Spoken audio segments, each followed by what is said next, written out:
I'm sure you've been there before. In front of you is a person that you profess to love, even if in that very moment you don't like them very much. A person who you have made some sort of enduring commitment, be it through marriage, parenthood, common work, or long term friendship. A person who is clearly hurting or struggling, just as you might be hurting or struggling. And yet, despite that love, that history, and that commitment, you find yourself at an impasse. Tempers simmer.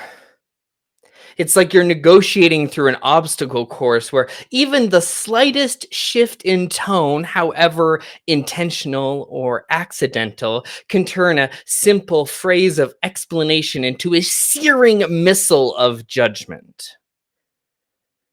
Where histories, both ancient and recent, lie like landmines, ready to go off at the slightest provocation, releasing emotions both red hot or icy cold.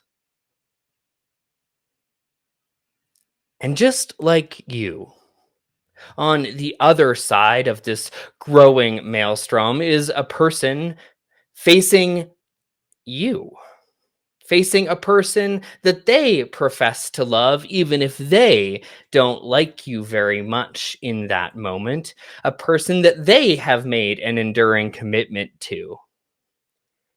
Here you both are, with enough love and commitment and history between you that it should be enough to avert the crisis that is brewing over the dishwasher. Both of you praying, as the contemplative John O'Donohue writes, when the gentleness between you hardens and you fall out of your belonging with each other, may the depths you have reached hold you still. Both of you praying, may the depths that we have reached hold us still. All that must be done to quell the maelstrom is to somehow recognize that between you is an opportunity for difference to not necessitate division, for hurt to be repaired and a path forward to be forged together. If only, if only either of you could somehow see the moment as opportunity to traverse the white waters of conflict well. Conflict is natural in relationships, it is normal. It is the logical outcome of the collision of two remarkably timeless truths about our human selves, that we need one another and that relationships are hard work. At its heart, conflict is our inability to simply and easily manage our differences. It could be differences in perspective on how to parent, or maybe the differences in our society of our experience of class and race, the differences in how power and wealth are distributed, differences in values, or more often than not, how we go about expressing our values or meeting our needs. Conflict gets a bad rap, especially in white middle class spaces, because, well, conflict is uncomfortable. And we, white middle class, I speak for myself, people don't have a lot of experience being uncomfortable. Naming, discussing, working through our differences provokes anxiety. And yet, without conflict, nothing would ever change. I mean, if you think about it, nothing meaningful in this world has ever changed without conflict. Conflict isn't bad. It's simply a vehicle. And the question is always, where is our destination? Are we headed to Understanding Town in Growth County or Gridlock City? Are we headed there together, or at this fork in the road will we diverge? It's how we move through conflict that what determines our destination, if it's generative or destructive. Destructive conflicts treat life as a game with only winners and losers, where generative conflict unlocks new possibilities and perspectives and ways of being. Destructive conflict puts the target on the other person, whereas generative conflict takes aim at behaviors and ideas.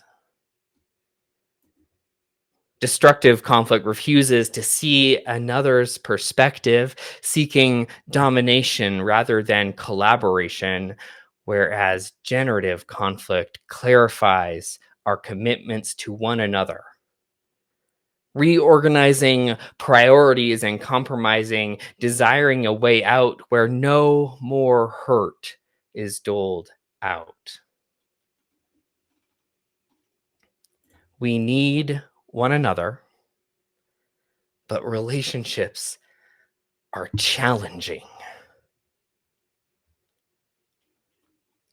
What makes managing our differences so challenging is that the presenting issues of what we fight about are hardly ever the real differences at play. Couples therapist and researcher Howard Markman says that in all conflicts between us as humans, they revolve around three hidden dimensions: power and control, care and closeness, respect and recognition. The three hidden dimensions that conflict revolves around: control, care, and respect.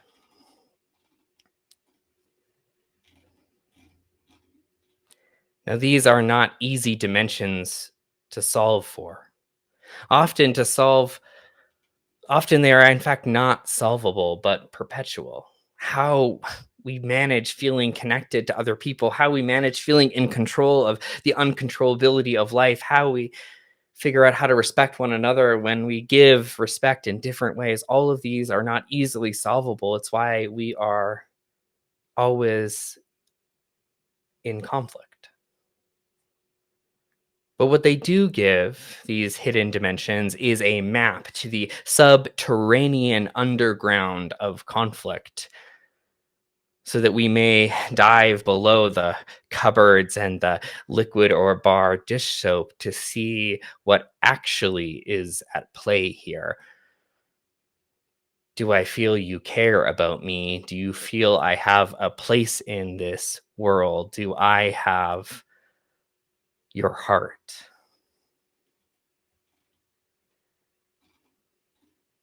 My partner and I have recognized that each of us has one of these dimensions that are our primary dimension of our conflict. That most of the time when we get into fights or arguments, we're having completely different fights and arguments. One of us feels the gravity of that care and closeness, and the other one is challenging and trying to figure out the recognition piece. Both of us mashing up against each other, trying to figure it all out. And when you realize that something else is going on deeper below the surface, that is when the opportunity to step back and find the generative nugget in that moment, in that place.